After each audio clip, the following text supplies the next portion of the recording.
Hey, welcome to Let's Eat with Russ. Today I'm going to show you a pretty simple chicken and Swiss on sourdough grilled sandwich that I really like.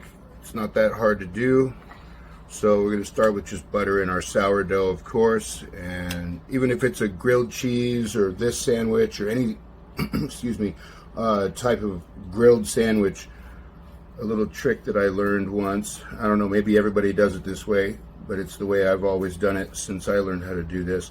So if you're buttering both pieces of bread, and that's the side that's going to be face down in the skillet to make it a grilled sandwich, well, how do you do that? So again, I don't know, maybe this is obvious to everybody, or maybe this is a pro tip for someone who doesn't know. So I'll show you what I do real quick here. This is just regular sliced sourdough from the grocery store. Let's get this buttered real quick here.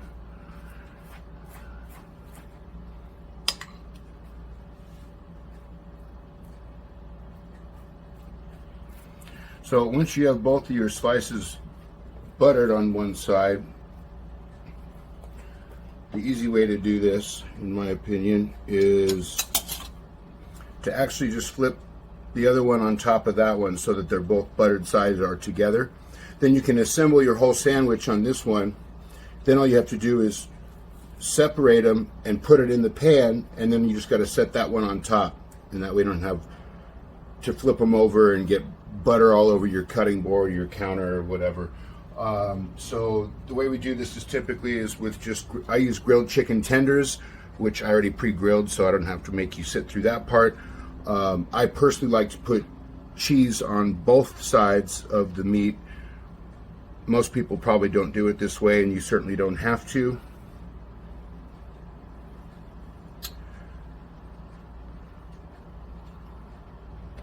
So now that I got my cheese down,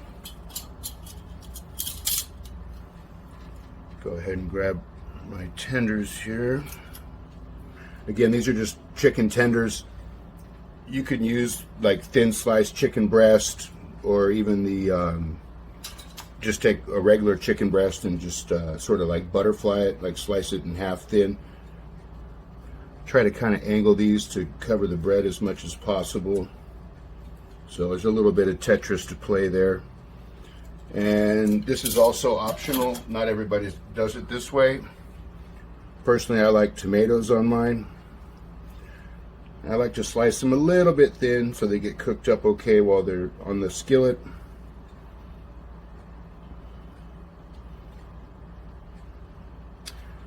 Possibly put a little bit more there, but good enough.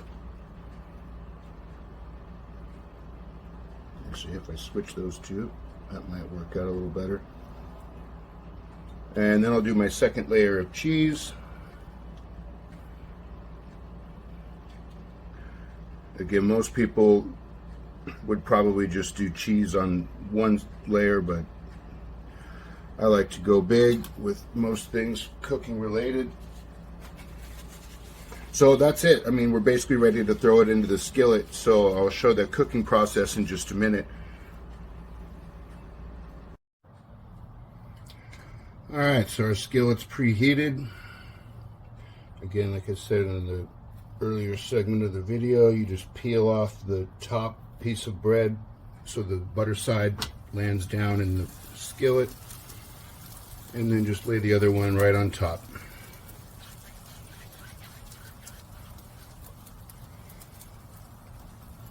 And this will probably take, I don't know, 3 to 5 minutes maximum per side would be my guess. It's mostly about getting the cheese melted and not overcooking the bread itself with the butter as a grilled sandwich. So I'm going to go ahead and cook these up, or this one up, and I'll speed this portion up so you don't have to just sit through it.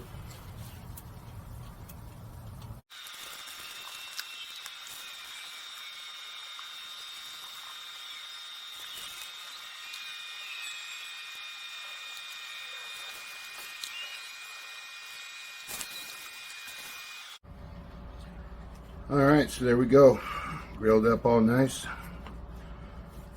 And again, For me, when I'm slicing a sandwich, especially with sourdough, and if it's, you know, grilled a little crispy, I like to use a bread knife versus a regular, you know, sharp knife, because you're just going to kind of mush it.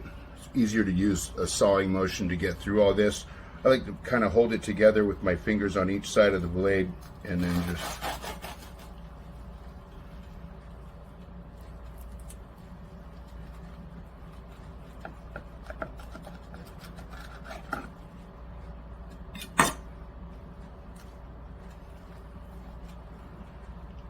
and there you have it. Lost a couple little pieces of chicken in the mix, but I'll just stuff them in wherever there's a little bit missing. So anyway, there it is. Grilled chicken sandwich with Swiss on sourdough. Oh, and the tomato is optional. Some people don't use the tomato. I prefer it. Also, I forgot to mention on the chicken tenders, you can season them however you want. All I did was just do salt and pepper and a little sprinkle of garlic. Should come out great. Thanks for watching. Please like and subscribe.